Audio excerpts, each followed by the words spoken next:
Hello there and welcome. This is Mikhail or Michael speaking, and as always, I want to say thank you all who decided to support me financially, be it through Patreon, PayPal, or Super Thanks. It really helps, so thank you friends and have a good day. Today's video I will start with Antonovsky Bridge, which is located here. It would seem that the situation here with the Ukrainian amphibious assault is not resolved as of right now, and in fact I have a video for you to watch of a operation in attempt to squeeze out Ukrainian forces back into Dnipro River. So here you can see Russian artillery and Russian aviation working in attempt to squeeze and make Ukrainians leave their positions under the bridge. That's where they took refuge in attempt to hide themselves from Russian artillery.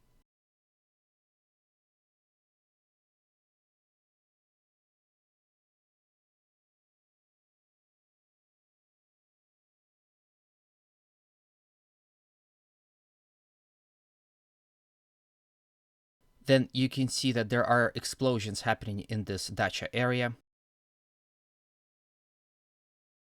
It is unclear whether those are Russian or Ukrainian shellings. I would assume those are Russian shellings. These artillery fire scattered Ukrainians all around this dacha area. They took refuge in those houses.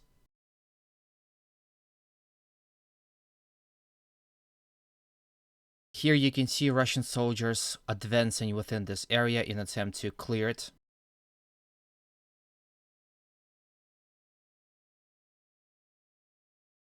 Then you see a footage of a what would seem like a destroyed Russian BTR or BMP. It, as this video suggests, ran into a mine. In any way, this is what's going on. The fact that the Russians can only use this road is of course inconvenient for them. Ukrainians too have artillery here as well, which they are using in attempt to suppress Russian attempts at throwing back Ukrainian forces out of the salient. It would seem again initially artillery shellings and aviation, although at first were ineffective, but then started to put their shells extremely close to Ukrainians under this bridge, which forced them to disperse and take positions in these buildings, after which Russians advanced and started clearing this whole area. So again, it would seem Russians are not willing to give up this sector, and once again, I will monitor the situation closely and we will see what's going to happen and what will come out of this. Then let's move to Zaporozhian front in general. First of all, here in Lapkovo, near Zherebyanki, it's been oddly quiet. It would seem that the bad weather put a pause on both Russian and Ukrainian operations here in this sector. It has also been reported that both Russians and Ukrainians are reinforcing this sector here near Lapkovo and especially here near Orikhiv. And we are sure to expect another Ukrainian push in this sector. Here I have a video for you of a tragically failed Ukrainian offensive in the general area of Orikhiv. Unfortunately, I cannot show you the entire video because it is gruesome. There are people stepping on the mines, but I will show you what I can. So here you can see Bradleys that had struck the mine. It would seem that part of 37th Ukrainian Brigade ran into a minefield. So here you can see they are attempting to save wounded Ukrainian soldiers that are located here. In fact, the worst part is they are still on the minefield. If you are to watch this video on your own, for which I recommend you to join my Telegram channel and see it there, there is a mine somewhere here, and when one of the soldiers will walk to assist these guys, this mine will explode into the face of this guy and blow up his leg. So here this soldier is attempting to get onto a Bradley. He is planting his gun to use as a platform and go over the mine. He knows there's a mine but not sure where exactly it is. Then the mine explodes. Again, I cannot show you the footage, but seemingly he is okay. Here from far away you can see many wounded Ukrainian soldiers, and a infantry fighting vehicle is attempting to save them. At some point there was an incendiary rounds shot in this general area.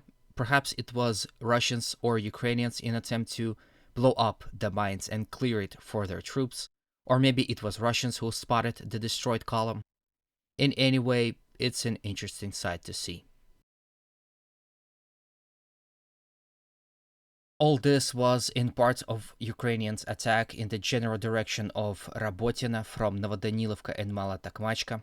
And this video shows a great example of what I mean when I say that although Ukrainians are advancing, but they are doing so with a great loss of life. There's also another video that I have for you of a Ukrainian column. As some sources report, the head armored car of that column struck a mine. Others report it was artillery strike. In any way, this video again shows that Ukrainians are not advancing without difficulties.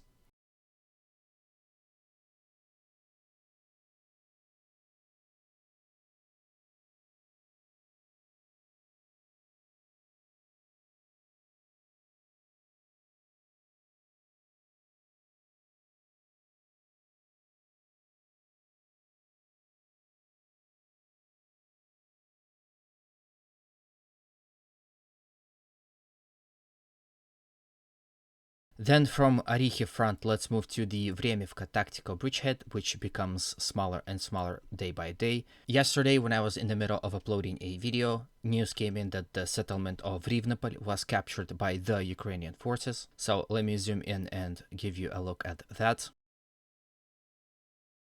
With this, of course, Russians can face some difficulties. To better understand the situation, let's quickly move to a topography map. So here is Rivnopol. As you can see, Russians were forced to leave not only the settlement itself, but territory surrounding it, basically giving up the tactical height. Now I'm sure they will be forced to retreat even further and take positions in these tactical heights near Priyutne.